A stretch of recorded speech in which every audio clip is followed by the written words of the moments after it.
நீ உறவுகளே, இப்போ பார்த்தீங்களா, இந்த முடியை மெயின்டைன் பண்ணுறது பெரிய வாடாக இருக்குங்க.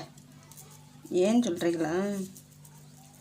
எங்கள் வீட்டுக்காரர் சொன்னார், நானும் கல்யாணம் முடிச்சு 30 வருஷமாச்சு, உனக்கு முடியே வளர மாட்டேங்குது, என்ன செய்யலாம் அப்படின்னு கேட்டார். எனக்கும் முடி வளர்க்கணுங்கன்னு தாங்க ஆசை. என்னன்னு தெரியல, என்னத்தை தேய்ச்சா வளரும்னு எனக்கே தெரியலை, நீங்கள் சொல்லுங்கள் அப்படின்னு. உனக்கு ஒரே நாளையில் முடி வளர்கிறதுக்கு நான் உனக்கு ஒரு ஐடியா இருக்குது, விற்கிதுடி தைலம் அப்படின்னு சொல்லிட்டு வாங்கிட்டு வருவார்னு பார்த்தா இந்த முடியை வாங்கிட்டு வராருங்க. பார்த்தீங்களா எவ்வளோ முடி, சைஸுக்கு மேலே இல்லை. பார்த்தீங்களா, இதை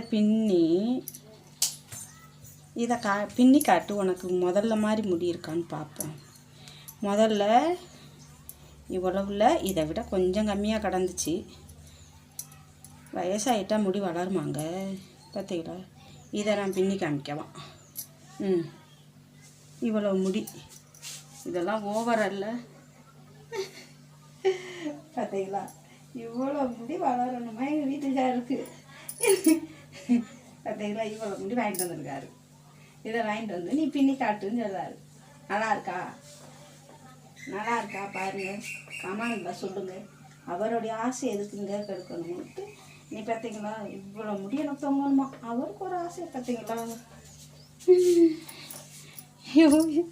இதை பின்னவும் அவருக்கு சந்தோஷம் பொறுக்கலை. நல்லா இருக்குடி அப்படிங்கிறாரு. இதை பின்னி போட்டுட்டு வெளியில் போனால் என்னை பார்த்து என்ன நினைப்பாங்க, இந்த அம்மாவுக்கு இது தேவையான்னு தானே நினைப்பாங்க. நல்லா இருக்குங்களா பார்த்து சொல்லுங்கள். பூ இருந்தால் நல்லாயிருக்கும், பூ இல்லை.